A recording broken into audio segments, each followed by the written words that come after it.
Mtazamaji wa Misalaba Media, nikukumbushe tu kwamba leo ni maadhimisho ya kumbukizi ya hayati Abeid Amani Karume, na hapa tumepata nafasi ya kuja kuzungumza na mzee mwenye umri zaidi ya miaka 100 mpaka sasa na miaka 106. Huyu ni mzee Najirwa Nalinga ambaye tapigania story kadhaa kuhusiana na katika uongozi wa hayati Abeid Amani Karume. Pengine yeye ni mambo yapi aliyashuhudia, pengine alishiriki na mpaka sasa bado tunaendelea kuyaishi. Babu, shikamoo.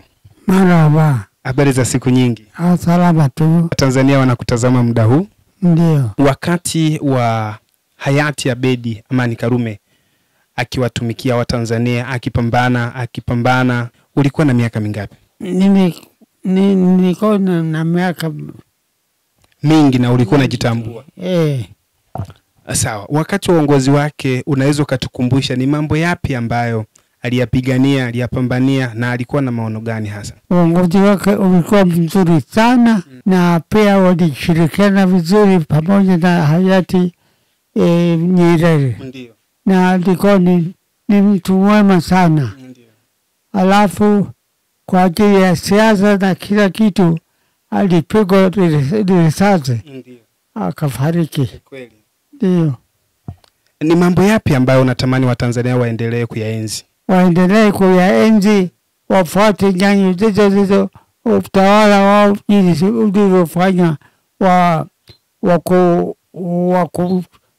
kuungana pamoja Zanzibar na Tanganyika. Ndio. Pengine muungano huu binafsi wewe unauzungumziaje, hasa ambao umekuwa ni chachu kubwa kwa Tanzania? Muungano huu ni mzuri sana. Tena una nguvu sana mpaka na huu. Na unatamani pengine serikali iendelee kumwenzi kwa namna gani hayati Abeid Amani Karume? Na ijaribu kumwenzi, kumkumbuka kila wakati miaka yote inavyoendelea. Ni kipi cha ziada kingine nakikumbuka katika uongozi wake? Katika uongozi wake najua kwamba ingekuwa vizuri tumkumbuke kwa matendo yake mazuri jinsi alivyoyafanya. Ndio. Wakati anapigania muungano ama wakati akiwa katika uongozi wake wakati wakishirikiana na Mwalimu Julius Nyerere, yeye alikuwa ni makamu wa kwanza wa Jamhuri ya Muungano wa Tanzania. Katika uongozi wake ni mambo yapi yalibadilika baada ya muungano kuanza? Uongozi wake ulionekana kwa vile walivyomsikiliza, wakaona kwamba ni kumbe muungano huu ni mzuri sana walivyofanya kwa kushirikiana pamoja viongozi hawa. Sawa, una neno lipi hasa kwa vijana wa kizazi cha sasa ambao wanapaswa kuendelea kuyaenzi mambo mengi ambayo walianzisha wakati wa uongozi wao na hasa wakishirikiana na Mwalimu Julius Kambarage Nyerere? Hasa kwa vijana una neno lipi?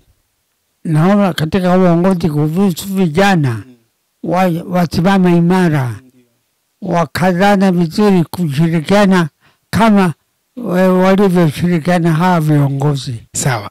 Una chochote ambacho unataka kuongezea? Sasa hivi tupo katika awamu ya 6 ambayo inaongozwa na mama yetu Samia Suluhu Hassan. Ungekutana naye, pengine ungemwambia neno lipi kuhusu Tanzania?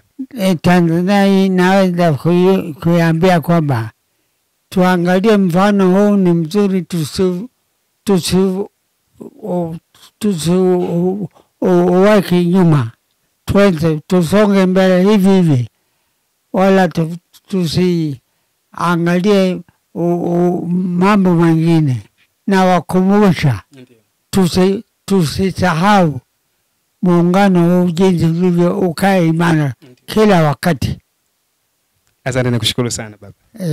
Asante sana. Huyu ni mzee Najirwa Nalinga ambaye kwa sasa ana umri wa miaka 106 na yupo Shinyanga, na wakati pengine wa viongozi hao wakilitumikia taifa hili alikuwa mtu mzima na alishuhudia, pengine alishiriki pengine katika shughuli zingine mbalimbali za maendeleo. Sisi tukushukuru sana kwa nafasi yako. Asante. East African Spirits Company Limited ni kampuni inayojihusisha na uzalishaji wa pombe kali na bia. Kampuni hii ilianza mnamo 2018 ambapo ilianza na line ya plastiki. Tulianza uzalishaji wa bidhaa yetu inayoitwa Diamond Rock. 2019 tukaanzisha line yetu ya line ya glasi ambao tunazalisha bidhaa yetu pendwa Hanson's Choice. 2023 ndipo tulipoanza ku blend na ku manufacture beers zikiwa ni Hanson's Light, Goldberg, Basembi ambayo imeunga mwaka 2024 na Hanson's Dry iliyoanza uzalishaji mwaka 2025. Bidhaa zetu ni bora, salama, zimethibitishwa na TBS, lakini pia zina key element au niseme ni zina sifa kuu ya kutokuwa na hangover, kutokuwa na harufu mbaya, na pia zina bei nafuu kwa kila Mtanzania.